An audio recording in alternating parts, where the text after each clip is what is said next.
देखिए प्रोबेबिलिटी का next concept है बेस थ्योरम।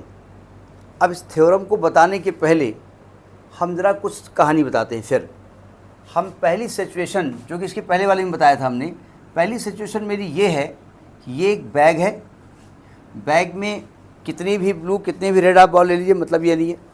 मैंने कहा 3 रेड बॉल हैं, मान लिया 4 ब्लैक बॉल हैं, और हमने कहा इसमें से एक बॉल सेलेक्ट करिए जो कि रेड हो। तो प्रोबेबिलिटी ऑफ रेड बॉल क्या होगी? 3/7 होगी, ये आप जानते हैं। ठीक है, ये पहली सिचुएशन है जो कि पहले हम बता चुके हैं। अच्छा, सेकेंड सिचुएशन क्या है?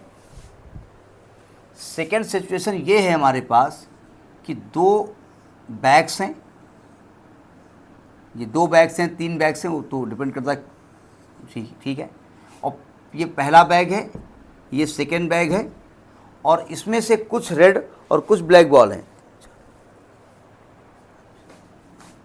मान लेते हैं 3 ब्लैक 4 रेड 5 ब्लैक और 4 रेड बॉल्स हैं, मान लेते हैं जो भी है।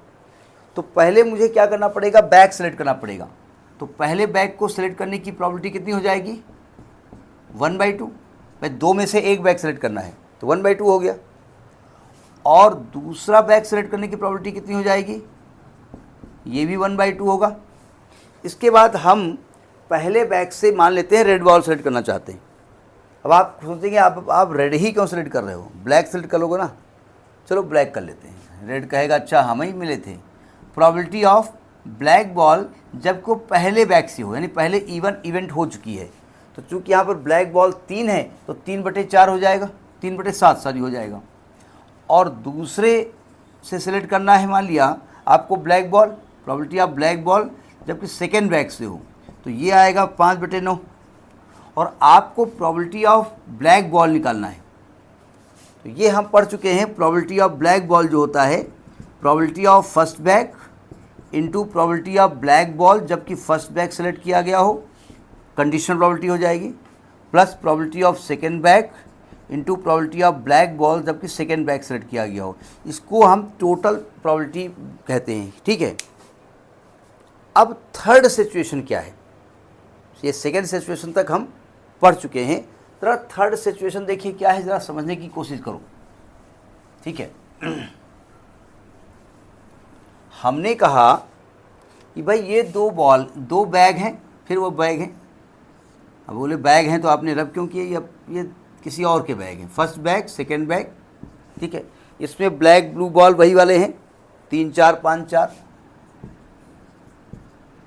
Black red black red. अब देखो ध्यान से, आपने 2 बैग सेलेक्ट किए, ठीक है, आपने इससे ब्लैक बॉल सेलेक्ट की। अभी तक आप क्या निकाल रहे थे? ब्लैक बॉल निकालने की प्रोबेबिलिटी, यही निकाल रहे थे ना, यानी प्रोबेबिलिटी ऑफ ब्लैक बॉल, जबकि आप यही निकाल रहे थे ना। अब क्या होगा जाकर के हम कहेंगे ब्लैक बॉल की प्रोबेबिलिटी निकालो जबकि वो फर्स्ट बैग से हो। उल्टी बात हम बोलेंगे, मतलब आपको प्रोबेबिलिटी कितनी की निकालेगी? ब्लैक बॉल की निकालो जबकि वो फर्स्ट बैग से हो। तो ये बताओ पहले आप क्या सेलेक्ट करेंगे? यहाँ पर पहले आप क्या सेलेक्ट करेंगे?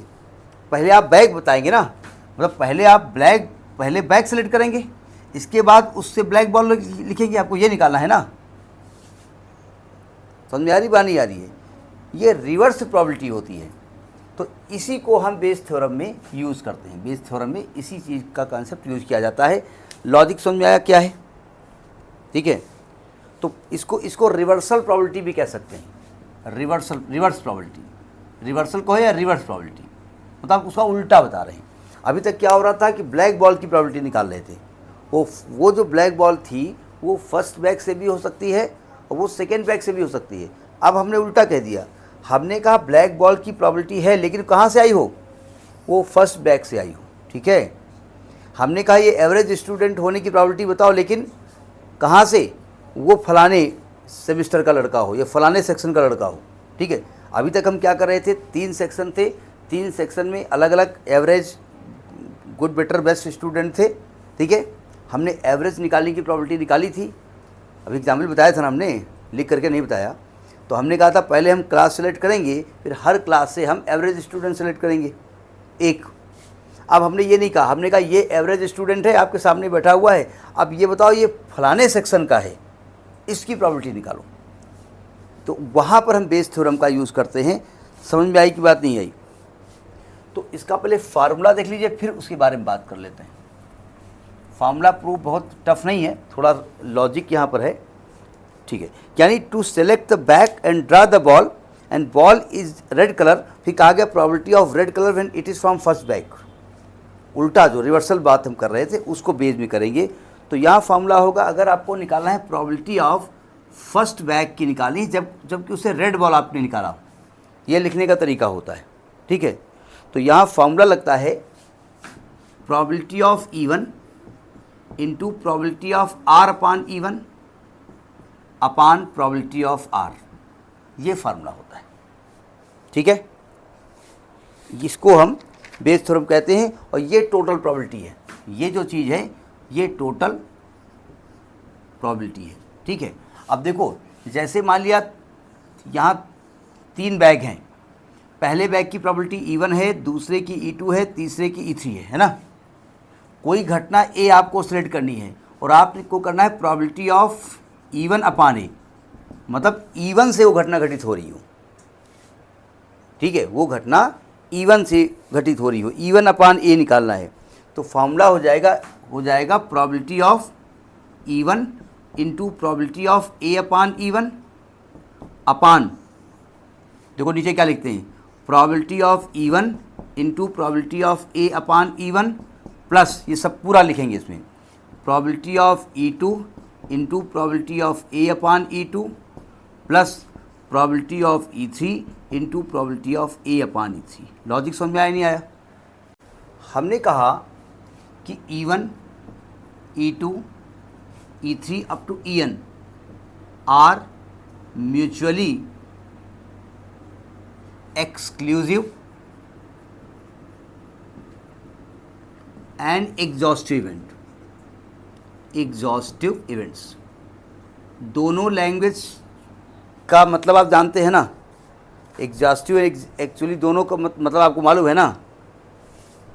मतलब EI इंटरसेक्शन EJ करेंगे तो फाई होगा, जहाँ I is not equal to J होगा, मतलब हम कहेंगे पेयर वाइज डिसजॉइंट है, पेयर वाइज डिसजॉइंट है, मतलब किन्हीं दो इवेंट्स के बीच में कोई चीज़ कॉमन नहीं है।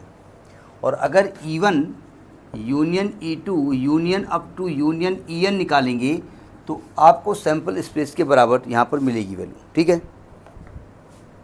अब हम कंडीशनल प्रॉपर्टी यहाँ लगाने जा रहे हैं। देखो, कंडीशनल प्रॉपर्टी जो होती है, property of EI upon A, ये कंडीशनल प्रॉपर्टी का फॉर्मूला क्या बताया गया था आपको?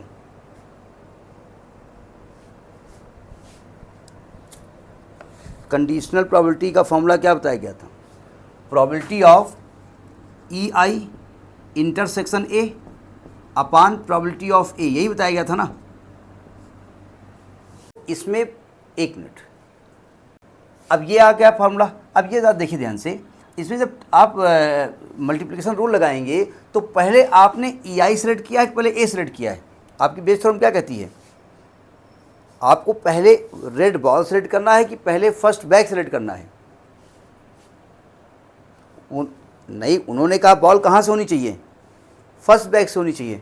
तो पहला काम तो नहीं, बैग तो हम सेलेक्ट कर चुके थे, लेकिन जब बॉल मेरे हाथ में थी, बोले ये इस बॉल के रेड होने की प्रोबेबिलिटी बताओ, जबकि पहले बैग से हो, तो पहले मेरा दिमाग तो बैग पे जाएगा, नहीं समझे? तो इसको लिखेंगे हम, पहले लिखेंगे probability of EI into probability of A upon EI, समझ में बात नहीं आई? और अपान प्रॉबिलिटी ऑफ A, यहाँ तक बात समझ में आ गई? इसको हम कहते हैं मल्टीप्लिकेशन रूल ऑफ प्रोबेबिलिटी। ये जो हमने लगाया है ये है आपका मल्टीप्लिकेशन रूल ऑफ प्रोबेबिलिटी।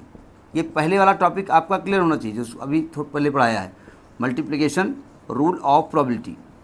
अब देखो ध्यान से, ये हो गया probability of EI into probability of A upon EI, और ये टोटल प्रोबेबिलिटी होती है। अगर उसको ध्यान से देखें, यहाँ क्या लिखा जाएगा? Probability of E1 into probability of A upon E1 plus probability of E2। ये तो EI कोई भी इवेंट है ना, कोई भी बैग है इसमें। Probability of E2 into probability of A upon E2 up to so on plus probability of En into probability of A upon En। यानी इसको लिखा जाएगा, ऊपर तो यही लिखा रहेगा probability of EI into probability of A upon EI अपान ये हो जाएगा sigma probability of EI into probability of A upon EI। समझ में बात आई? ये कैंसिल मत कर देना, ये सम है सबका।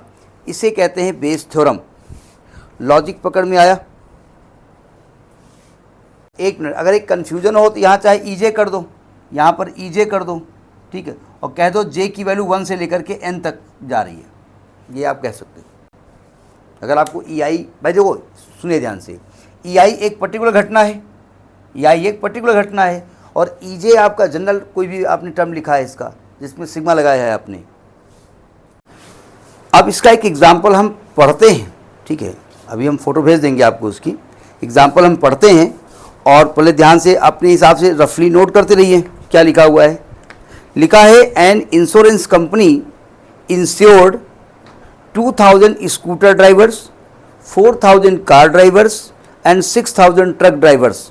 The probability of accident are 0.01, 0.03 and 0.15 respectively. One of the insured person meet with an accident. What is the probability that he is a scooter driver? नालायक सब स्कूटर ड्राइवर को ही एक्सीडेंट करा दिए जबकि जो है यहाँ पर, अब देखो ध्यान से, यानी कि पहले क्या करना है कि किसी इंश्योरेंस कंपनी ने 3 लोगों के इंश्योरेंस किए, 3 तरीके के लोगों के। स्कूटर ड्राइवर 2000 थे, कार ड्राइवर 4000 थे, ट्रक ड्राइवर 6000 थे। तो मैंने पहले E1 जो इवेंट मानी है, E1 वो स्कूटर के लिए मानी है, स्कूटर के लिए मानी है, और इसके टोटल पर्सन 2000 लोग हैं जिनका इंश्योरेंस किया गया है। और कार के लिए मैंने E2 मान लिया है, E2 कार के लिए माना है, और इसके 4000 लोगों का इंश्योरेंस किया गया है। और E3 हमने ट्रक के लिए माना है, जिसके 6000 लोगों का इंश्योरेंस किया गया है। कुल आपके 12000 लोगों का इंश्योरेंस किया गया। नहीं समझे? तो इसका मतलब अगर मैं मानूं कि प्रोबेबिलिटी ऑफ E1, भाई देखो जितने इन्होंने जो एक्सीडेंट कराया ये कहा गया इंश्योर्ड पर्सन था, तो अगर मैं कहूं कि स्कूटर ड्राइवर के इंश्योर्ड होने की प्रोबेबिलिटी क्या है, तो आप कहेंगे जितने स्कूटर ड्राइवर हैं अपान जितने टोटल ड्राइवर हैं। क्यों? 12000 अपान 2000 बटे 12000, यानी 1/6। फिर हम कहेंगे प्रोबेबिलिटी ऑफ कार ड्राइवर होने की प्रोबेबिलिटी, पहले ड्राइवर होने की प्रोबेबिलिटी निकालेंगे ना, इसके बाद एक्सीडेंट बाद की बात है, वो 4000 बटे 12000 होगा। तो 4 3 12 यानी 1/3। फिर हमने कहा ट्रक ड्राइवर की निकालिए E3, तो 6000 बटे 12000 यानी 1/2। यहाँ तक बात समझ में आ गई। इसके बाद कह रहे हैं कि ए मान लेते हैं इवेंट ऐसी है जिसमें हम मान लेते हैं कि किसी पर्सन का एक्सीडेंट हुआ, यानी ए हमने इवेंट मानी है कि person got accident, person meet accident, मिला उससे। अरे वाह, आई लव एक्सीडेंट, ऐसा मतलब उसने बोला। क्या छत पे देख रहे हो क्या कुछ? अच्छा, अब देखो प्रोबेबिलिटी ऑफ, सुनो ध्यान से, एक्सीडेंट हुआ जबकि वो स्कूटर ड्राइवर था, PA/E1, ठीक है। प्रोबेबिलिटी ऑफ एक्सीडेंट हुआ जबकि वो स्कूटर ड्राइवर था, वो है 0.01। 0.01 को हम अपनी जानकारी के लिए 1/100 लिख रहे हैं, ठीक है। प्रोबेबिलिटी ऑफ पर्सन का एक्सीडेंट हुआ जबकि वो कार ड्राइवर था, वो है 0.03। 0.03 यानी कि 3/100। प्रोबेबिलिटी ऑफ एक्सीडेंट हुआ जबकि वो ट्रक ड्राइवर था, वो है 0.15 यानी 15/100, यानी 15/100। जरा समझिएगा, अगर आपसे क्वेश्चन कहते, सुनो ध्यान से, अगर आपसे कहते कि किसी पर्सन के एक्सीडेंट होने की प्रोबेबिलिटी बताइए, समझिएगा क्वेश्चन चेंज हुआ, किसी पर्सन के एक्सीडेंट होने की प्रोबेबिलिटी बताइए, तो आप कहेंगे पहले स्कूटर ड्राइवर की प्रोबेबिलिटी इंटू PA/E1 प्लस फिर कार ड्राइवर की प्रोबेबिलिटी इंटू पी एक्सीडेंट हुआ जबकि वो कार ड्राइवर था, plus probability of E3 into probability of A upon E3। ये फॉर्मूला हम अप्लाई करते, नहीं समझे? अगर वो हमसे कहते कि जिस पर्सन का एक्सीडेंट हुआ उसके एक्सीडेंट होने की प्रोबेबिलिटी बताओ, लॉजिक समझ में आया? तब मैं अप्लाई करता थ्योरम ऑफ टोटल प्रोबेबिलिटी। उन्होंने हमसे ऐसा नहीं कहा, उन्होंने हमसे कहा कि what is the probability that the he scooter driver, मतलब एक्सीडेंट जो हो गया उसके होने की प्रोबेबिलिटी नहीं पूछ रहे हैं। बोले ये जो एक्सीडेंट हुआ है ना, ये स्कूटर वाला आदमी है, उसकी प्रोबेबिलिटी बताओ। मतलब आपसे ये नहीं पूछ रहे हैं, आपसे पहले वो जानना चाहते हैं प्रोबेबिलिटी ऑफ वो स्कूटर ड्राइवर था जबकि वो एक्सीडेंट हुआ उसका, नहीं समझे? पहला काम वो स्कूटर ड्राइवर था, बाद में कहा गया उसका एक्सीडेंट हुआ। तो लॉजिक समझ में आया कहीं क्या रहा है? तो फॉर्मूला क्या लगेगा? P(E1) इंटू PA अपान E1 अपान P(E1) इंटू PA अपान E1 plus PE2 into PA अपान E2 plus PE3 into PA अपान E3। लॉजिक पकड़ में आए? फार्मूला हम ऐसा क्यों लगा रहे? हमने लॉ ऑफ टोटल प्रोबेबिलिटी क्यों नहीं लगाई? समझ में आई बात नहीं आई? तो जब हम यहाँ पर अप्लाई करेंगे फार्मूला P(E1) अपान A, मतलब जिस व्यक्ति का एक्सीडेंट हुआ वहाँ लोग खड़े होकर के उसको देखें, बोले इसके एक्सीडेंट की प्रोबेबिलिटी नहीं पूछ रहे हैं, बोले ये स्कूटर ड्राइवर है उसकी प्रोबेबिलिटी बताइए, ये जो एक्सीडेंट पर्सन का हुआ है, स्कूटर उधर पीछे पड़ा हुआ है। तो देखो ये क्या होगा? प्रोबेबिलिटी ऑफ E1 कितना है आपका? 1/6 इंटू A अपान E1 कितना है? A/E1 1/100 अपान ये 1/6 into 1/100 plus 1/3 into 3/100 plus 1/2 into 15/100। Calculate कर लेंगे ना इसको आप एलसीएम लेकर के। तो इसको जब हमने कैलकुलेट किया ये 1/52 आया है। लॉजिक समझ में आया कि क्वेश्चन बेस थ्योरम और लॉ ऑफ टोटल प्रोबेबिलिटी में अंतर क्या है? अगर हमसे कहते कि पर्सन का एक्सीडेंट हुआ उसकी प्रोबेबिलिटी क्या है, तो ये जो डिनोमिनेटर में लिखा है यही निकालना है आपको, ये जो नीचे लिखा हुआ है। आपसे ये नहीं कह रहे हैं, वो कह रहे हैं एक्सीडेंट हुआ ठीक है, इसके स्कूटर ड्राइवर होने की प्रोबेबिलिटी बताओ। ठीक है, नोट करिए।